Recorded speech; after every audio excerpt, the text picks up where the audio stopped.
Welcome to the London Horror Movie Club. I'm horror writer Lauren Jane Barnett. And I'm Chris Sapikowski, Lauren's older brother, and I've been watching horror movies since I was 8. Join us as we talk about the wild, weird, and wonderful horror films set in England's eerie capital.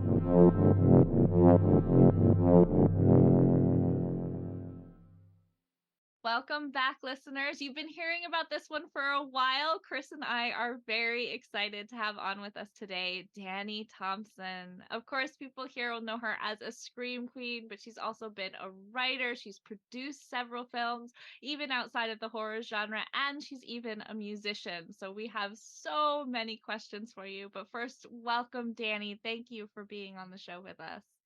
Hi, thank you for having me. I want to dive in with the horror side of stuff. We have so many other things to ask you though, of course, but I always like to sort of know, especially from an actress, why did you get drawn to the horror genre over anything else? Because you've done quite a lot in that field. I have. I've always loved horror films. I'm, to be honest, not the ones that are too gory, but I was kind of a teen in the kind of 90s or the late 90s. So I kind of grew up with things like Scream and Urban Legend and all those kind of 90s slashers. And since then, I've just loved, I mean, that's my favorite genre within horror, but I've just loved horror. But when I left drama school, I didn't set out just to do horror.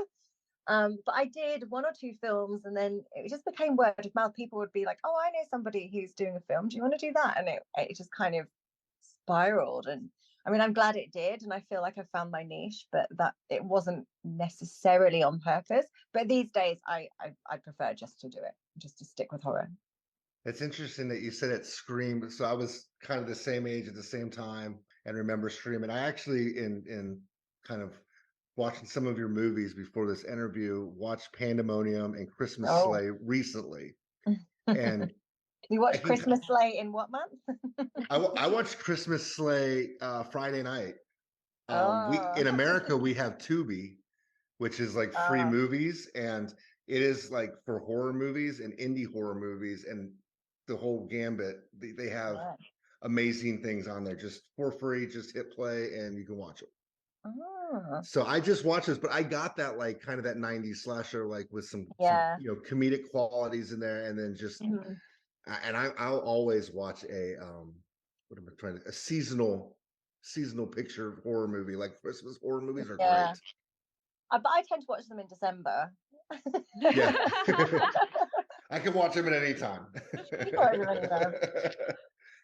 What you've done 76, or I guess at least on IMDb you have 76 movies credited for Yeah. just acting.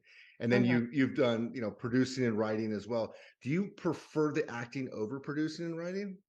I prefer the acting, I think. Do you know, I love writing. It's a completely different thing. It's weird. I mean, I would never say I'm necessarily a writer. I can write. I learned how to write. When we were at drama school, we actually wrote as well. So I did do screenwriting modules. I learned how to do it all properly. But for me, I know writers that they schedule their day. They're like, I've got to write for this many hours like every day. Whereas I have to be in the mood. And for me, it's an idea will pop into my head, and then I'll be like, I really want to do this, and then I'll invest myself in it, and then often I'll go off for months and then come back. So I wouldn't say I'm not that kind of writer. So I do write, but just kind of here and there. So I definitely prefer the acting. Although and producing I like doing, but on the low budget stuff you tend to do everything yourself, so it's difficult. Um, but yeah, I mean, I think acting is always going to be my first love, but it's nice to kind of dip your toe into other things. When you're doing your acting, do you have any particular scenes or movies that really stick out amongst everything that you've done where you're like, yeah, I really loved doing that? Or alternatively, that was the hardest thing I ever did? Oh my god. Whenever I get asked these things, I'm like, what can I remember doing? Um, well, I don't think I haven't done the 70, however many they say I have. I've done a lot, but there are a few on there that are things that were supposed to be made and haven't been yet, or some that kind of were filmed and then didn't ever see the light of day. So I'd say like knock 20 or something off that. I've done a lot though. What have I done? I mean, I'm not a lover of a night shoot. So I wake up super early in the morning, and I like to be in bed with my cup of tea by about 8 o'clock in a book. So I don't I don't love a night shoot. I really struggle with a night shoot. If there's pizza on a night shoot, then that tends to keep me going. But I mean, I've done so many things that have been so fun. I love doing ice cream on the beach, and I know you've recently had Alex Churchyard Patterson on, and he is I mean, that he's great to work with, and I've done so much with him and you know, his team. And so I always love working with them. You know, you're always going to have a fun day, and I mean, you never know what you're going to be doing, but I mean, that's always fun. Obviously, Video Shop Tales of Terror, which I'm sure we're going to go into, that has been super fun. So yeah, I mean, the only things I don't like doing when I'm up late or I'm cold or rained on. Otherwise, I'm happy. So wait, you're moving to the northeast of England and you don't Which like is being cold. rained on and cold? Well, yeah, no, it's very cold in the winter, and it's notice. It's only like 8 degrees or something difference or whatever, but it's noticeable. But they tend to have hotter summers. So this year they've had a lot more warm weather than we've had here in London. And last year, I don't think we had a great summer in London last year. And my friend was like at the beach every day. So I'm actually going to be moving into a friend's for a while. He's 5 minute walk and you're on the beach. So whether it's summer or winter, I think you can't get sick of sea air. So I'll just wear 70 layers of clothes and go to the beach anyway. There you go. What draws you to, or I guess not draws you, but what do you find is like as far as sets and locations? You know, you're mentioning the beach and like liking that beach air, but like when it comes to like sets and locations, what do you prefer? Or what is one that you found is your best one that you filmed in? So I do like shooting indoors rather than outside. So I think, I mean, it's great outside, but you're like, the light looks great that way, but the wind's blowing, so your hair's doing something crazy. And I think, and for photo shoots as well, I would much rather, although it's great on a beach or whatever, I'd much rather be indoors where you've got a studio. So I like a good location. I did a film called Axe to Grind, and we shot in Culver City, and it was an old disused hospital called Linda Vista, and that was really cool because I think sometimes the location, if it lends itself so much to the film, it helps you get into character and you get that whole feel for the film. So that was really cool. I can't think of any other cool locations I've shot in. I've shot in a lot of studios. I think Pandemonium that you watched, that was in a school, so that was quite cute, kind of creepy, like schools that, you know, obviously it was in a summer holiday or something, so but all the tiny chairs and everything was just kind of creepy. And I shot in Bulgaria for a film for Christmas Sleigh. That was Bulgaria, which was meant to be Scotland, but you couldn't guarantee snow in Scotland, so we filmed it in Bulgaria. They were like, this is going to double up. And actually, it was a really weird, warm February in Bulgaria. So we actually didn't have much snow on the ground. And we had to go right up into the mountains to the ski resorts to actually get the shots of the snow. Oh, you're kidding. Was that one of the hardest shoots that you had to do then, to try and like hunt down snow, or were there other ones that were also really frustrating? Well, yeah, I mean, that wasn't my problem. I wasn't producing, so I didn't care. I'll just turn up. Yeah, you get me to the location.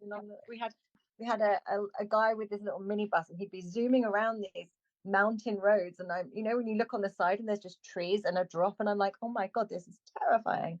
But yeah, I mean, I shot Bad Moon Rising. We shot in a forest in the UK, and this was me producing. This was me that wrote it. It was all me, and I decided to do it in February, March when it was freezing, and I was like, why did I do this to us? And I can't complain because I booked this shoot in, so I can't whinge about the cold. So that was tough, but it was only an 8-day shoot, and we did it over 4 weekends. So actually, Wow. one of the days was indoors. So we did have a studio day, and then I know a couple of days were indoors actually. So there was maybe only 1 weekend in the forest, or 2 weekends in the forest, which were cold. It must have been memorable if it was still Yeah. cold.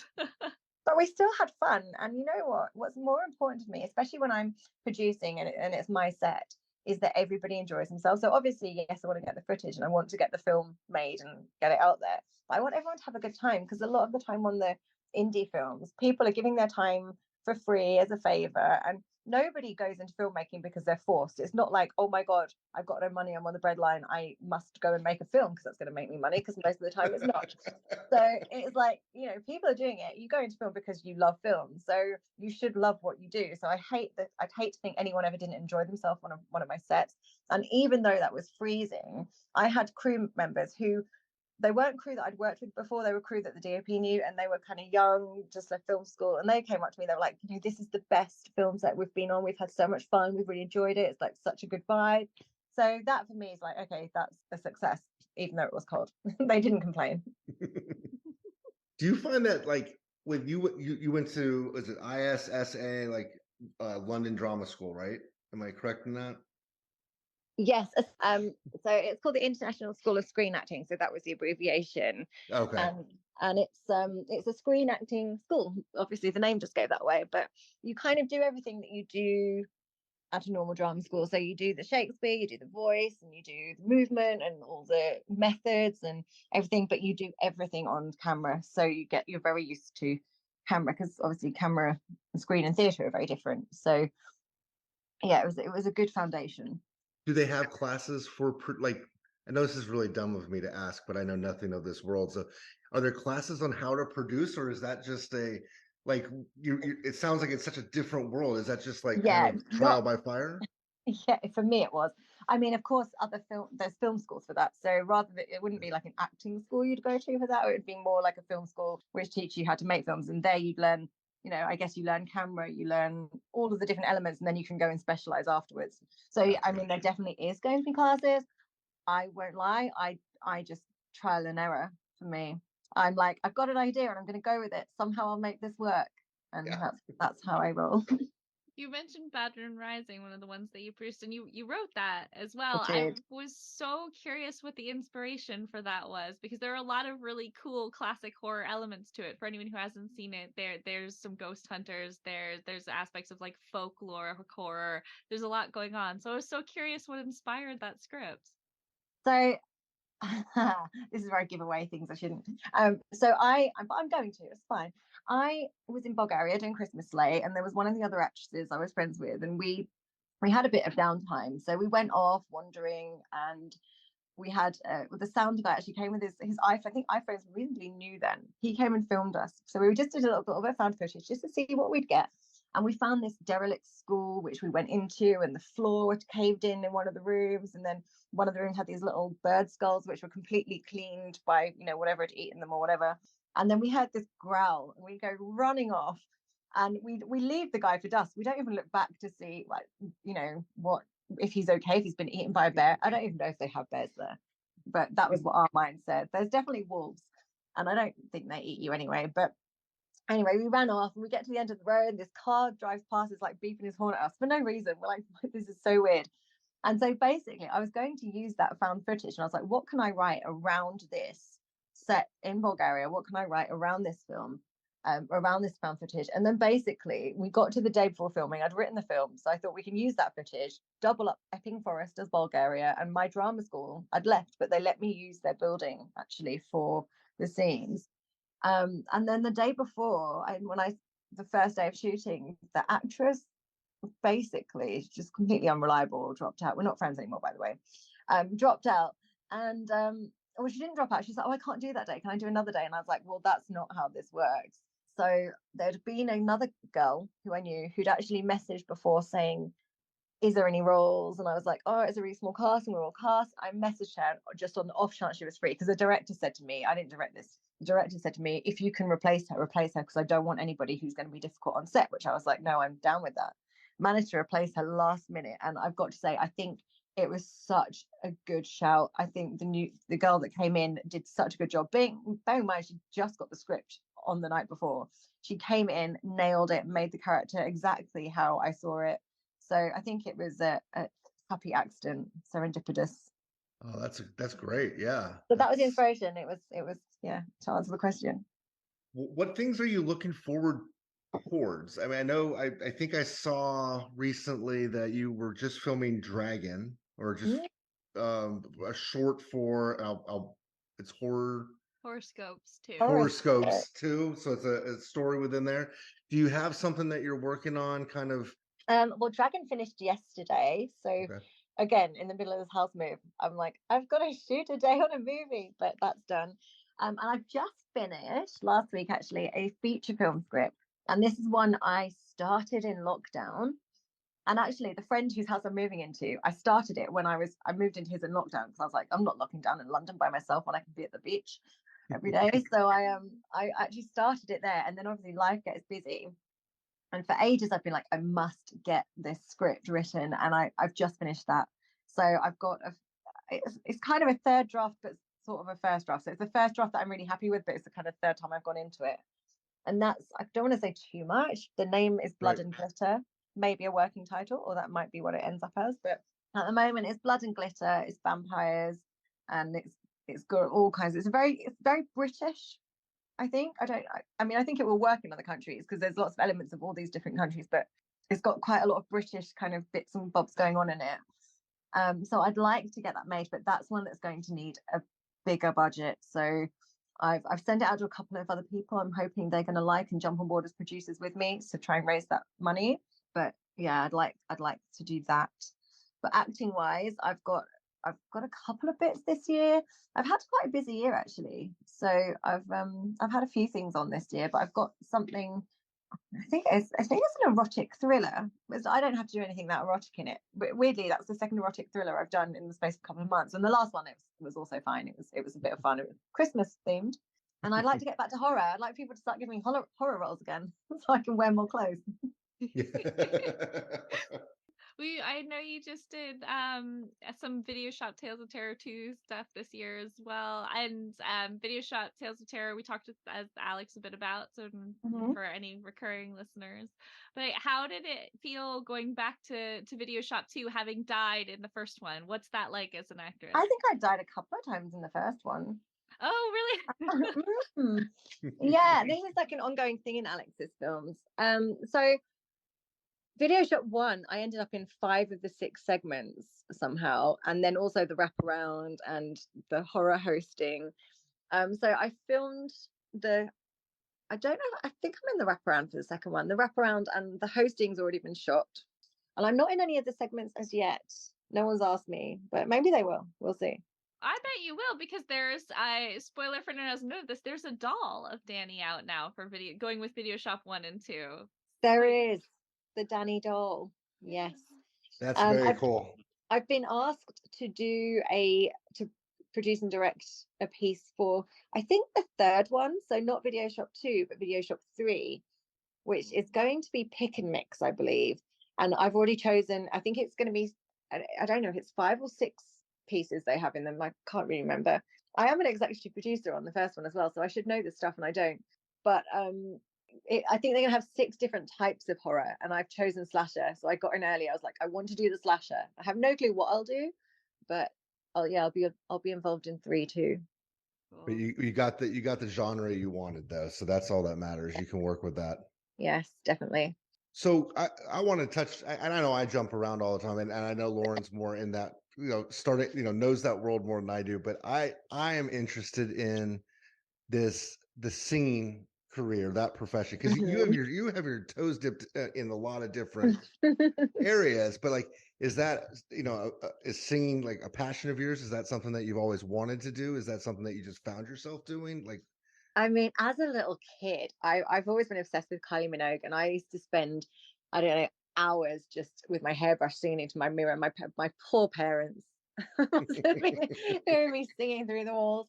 So I think when I was little, I was like, I want to go out and be a pop star. And I mean, I was obsessed with the Spice Girls and all of that. But my singing voice is average, so it's not what I kind of wouldn't even have thought I was going to end up doing. And then it was actually somebody who did the soundtrack for a film I was in, and he said, oh look, do you fancy doing a song for the soundtrack? And I was like, okay, as in like, yes, it'll be a bit of fun. And then after we did that, which was super fun, he had a couple of songs. He was like, look, these might be good for you. They don't really suit our band, but they'll work for you. And then I was like, yes, okay, recorded a couple. And then he just was like, look, I keep writing these songs, they just don't seem to work for us, but they'll work for you. So it ended up being an album. And he's actually up north, so it's not where I'm moving, but he'll only be a couple of hours from me there. So there is talk of kind of doing a second album, but I said I don't want to travel up and down, 10 times to do 10 songs. I was like, I want it all ready to go, and I'll come down, once or twice, and we'll just spend 2 days in the studio and get them done. So maybe there'll be another one. The last one was a bit kind of pop rock electronic. I'd like to do a little bit more indie, sort of indie pop. Okay. We'll see what happens. So VAMP is the album that you're talking about, more electronic. Okay. Yeah. That's cool. Is recording an album more stressful or less stressful than or acting in a movie? No, it's less stressful Okay. because I don't have to. I never know my words for my songs. I always have. I mean, I'll sing them along. I'll sing along to the demo, and I'll kind of get it in my head. But I always have my song sheet in front of me, so I can read it, which obviously you can't do with acting. Right. Luckily, I do actually learn my lines really, really easily. I've always found that super simple, so I'm really lucky when it comes to that. But yeah, I mean, it's you can record a song. You can do like line by line or chorus by chorus, and then you do it a few times, and they'll pick the best bit of each line. So the producer's the one who deals with all of that stuff. So actually, if the person's singing, it's super simple. Unless you're somebody who's got to kind of do crazy acrobatic singing or whatever, that's different. But no, super simple.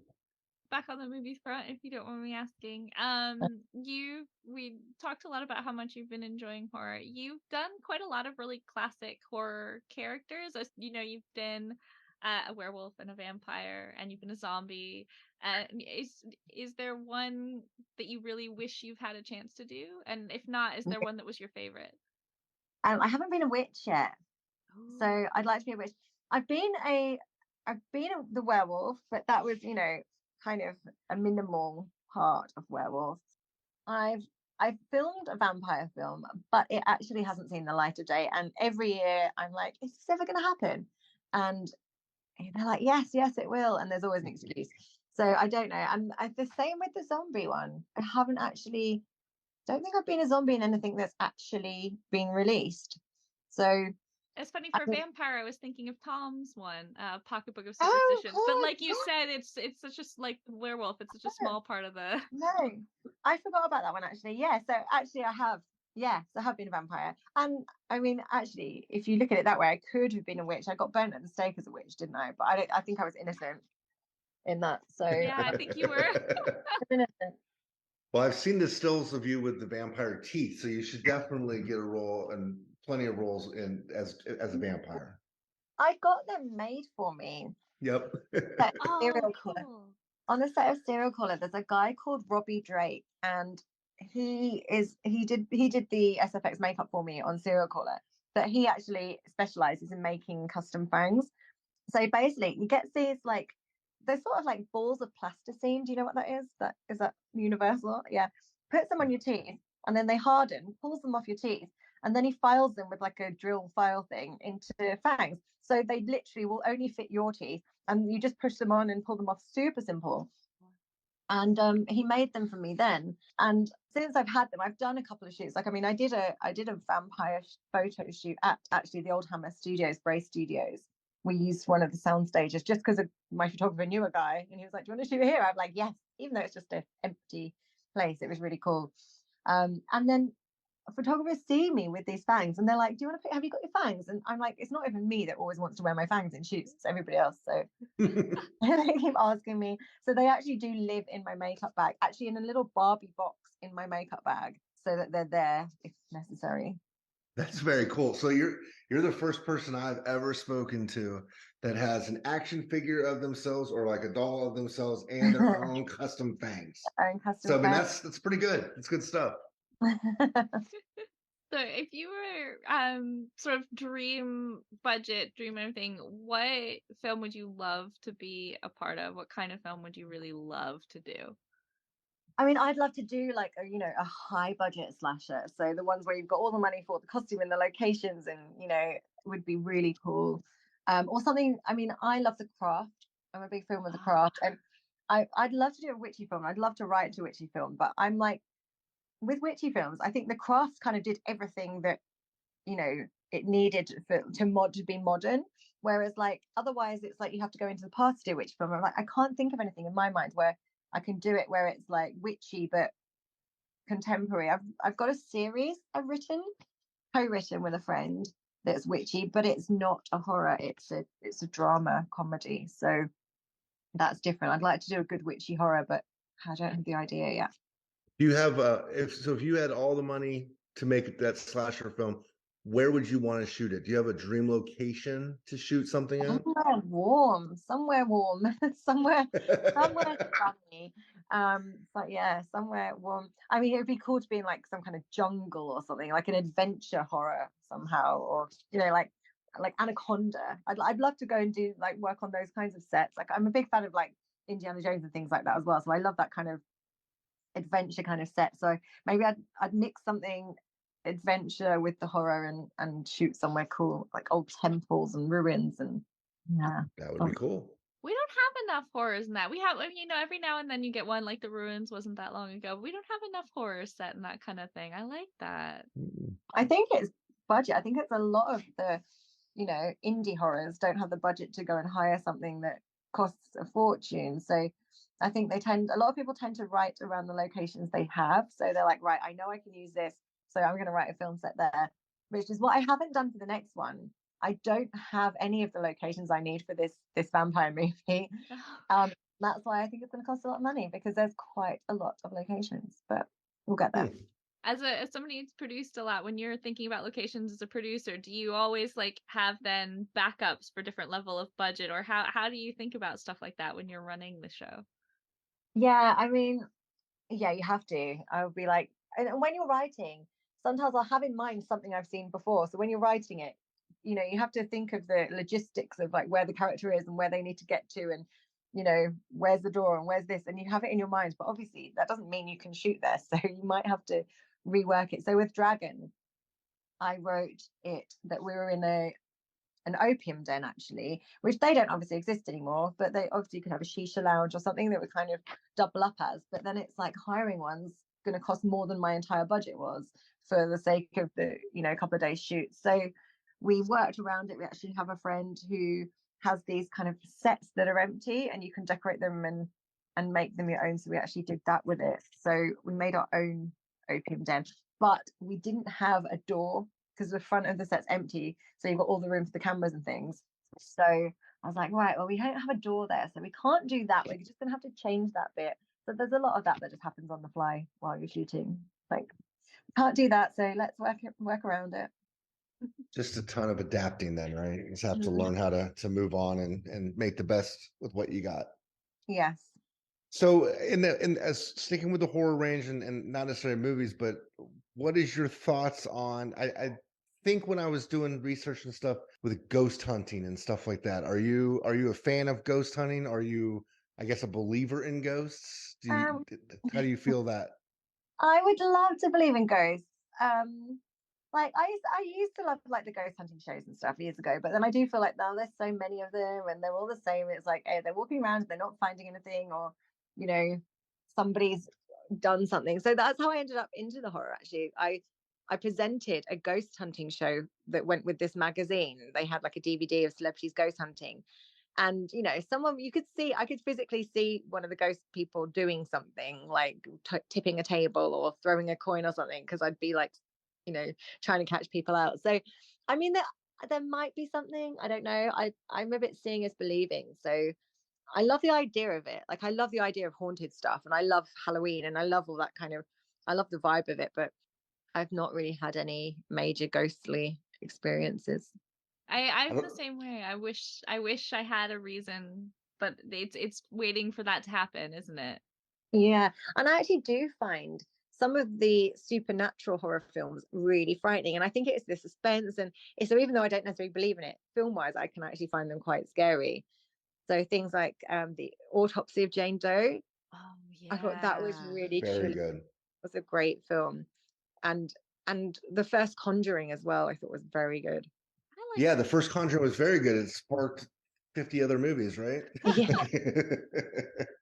I mean, no, it was very, very good. I know that was like the one that started everything that went down this path. Yeah, I'm in the same boat. Every time we go to a city, I think we went to when I visited Lauren in London, we went on a Jack the Ripper tour. when, wherever we visit, we try to find ghost tours or whatever, and it's more of Mm. just like the storytelling part of it. And I love watching the ghost stories when the hunters, when they're like, "Did you hear that? It said it's gonna kill me," and then they like play it back, and it's just like a jarbled like sounds like me Yeah. just rubbing the microphone. It's not the same thing, but No, the I think storytelling is the part that I like the most. yeah, definitely. The Jack the Ripper tours are great. I think I've done 3 different ones. And there's a guy called Richard Jones. I think his name's Richard Jones. He does a very good ghost tour in London as well. He's worth going to. Add Very it to cool. my list. I love that. What made him so good? I don't know. He's just been doing it for a long time. I went on one. He was really good. He's got a few books out. So there's got Haunted London, and I think he may have a Jack the Ripper book out. I could be wrong though. But I think he's a historian, so he kind of ties it all in very well. And he's a good raconteur, so he tells the story very well. See, there could be a horror movie in there. You could be a Jack the Ripper tour that actually kills the people that are on your tour. Good, yeah. Oh, jeez. Slasher movie right there. Perfect. People are paying to die. It's true. Since we're talking about movies you enjoy, one of the questions Chris and I often ask, we both are very good friends with or have lots of family who don't really watch horror, who say they don't Right. like horror. And so we always want to know, what would be a horror movie you'd recommend to someone who's like just getting into horror, or to help ease them into the idea that horror can be really great? I mean, I think slashers are good for that because, although unless they don't like to be made jump, but I think slashers are good for that because they're not too gory. So they're very, there's comedy elements in there, so there'll be something they might like. So I think something like Scream might be good because it's not too gory. It's fun. Do you have another, like, because Alex recommended Scream as well. Do you have another Oh, did slasher he? that stands out to you that Oh, people could check out? what would it be? What would it be? Maybe Urban Legend because there's quite a cool story going on there. So there's the myths, the legends behind it. I like that movie a lot. Yeah, that's a Yeah, good one. That would be a good one. I've never thought about that as like yeah. a standard. There's stories that everyone's heard, and then they just kind of act them out, right? Or So Final Destination would also be good. Final Destinations, I think it's very clever. I think that was the Saw of its day because there's so many of them, and they're all good. Like Saw for me is a bit. I watch them, but they're a bit gory. So where it's Final Destination, it's like, oh, it's the clever kills. Like you know what's going to happen. It's the same every time, but they're just clever ideas. So I think that's a good one. clever kills and life lessons. Never drive behind a logging truck. That's it. That's the one, isn't it? That gets everybody. Because I never, or even trucks with like poles, like Yep. not what like plumbers, the copper poles and things. Yeah. I won't drive behind those. And so many people have said that like we shouldn't drive behind this, and it's like all of the other things in the film. We'll still go on roller coasters, we'll still go on a sunbed, but we won't go behind a truck with a log on. Nope. Yep, I'll fly overseas, no problem. I'll do everything that they're doing in that movie, except if there's a logging truck, I get in a different lane. Yeah, 100%. Well, very cool. You're just like you're just so super busy. I really thank you for your time on coming on today and just talking with us. I mean, I know Thank you.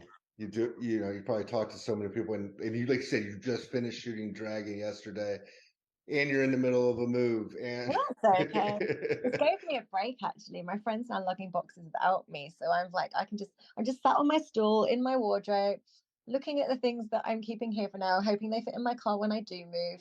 So yeah, it's been nice to sit down for a little while actually. It's been good. Oh, good. There's not too much to do now. I'm actually nearly done, so it's all good. Well, before we get off with you, we always Mhm. want to end with asking, is there anything you're really looking forward to? You want people to keep their ears and eyes out for your own projects or friends? Anything you'd like to share with our Yeah. listeners? Well, obviously, Witches of the Sands is a movie that it's probably going to have to. It's got so much footage shot that's going to be in, I don't know, a trilogy, I think.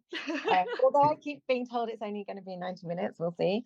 So here's Witches of the Sands. Obviously, Video Shop Tales of Terror, which is actually pre-orderable at the moment. The Blu-ray can be pre-ordered, as can my doll. But yeah, otherwise, kind of keep your eyes and ears peeled.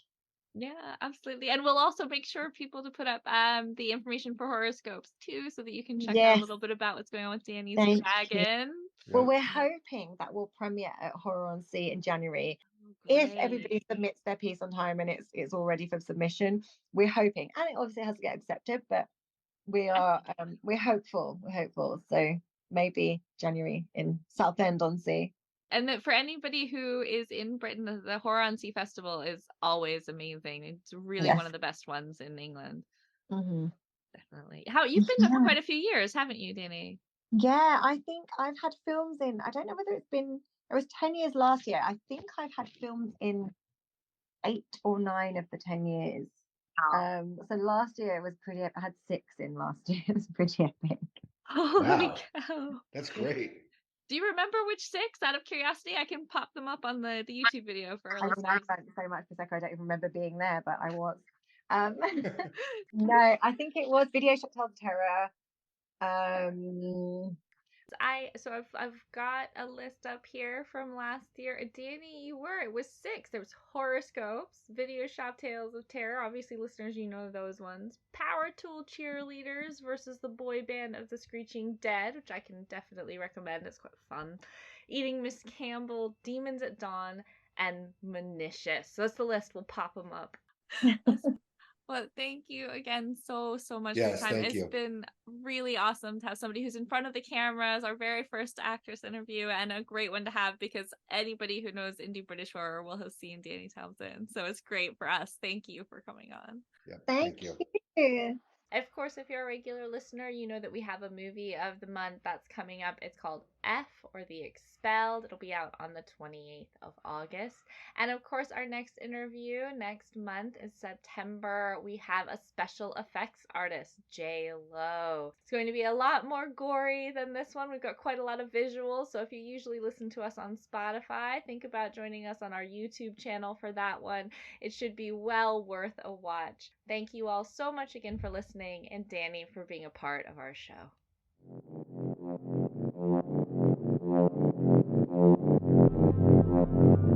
If you want to share your thoughts about this episode, please head to our Facebook or YouTube pages. We're grateful to Kukurbit, who made our music. Thank you for listening, and please join us next time for the London Horror Movie Club.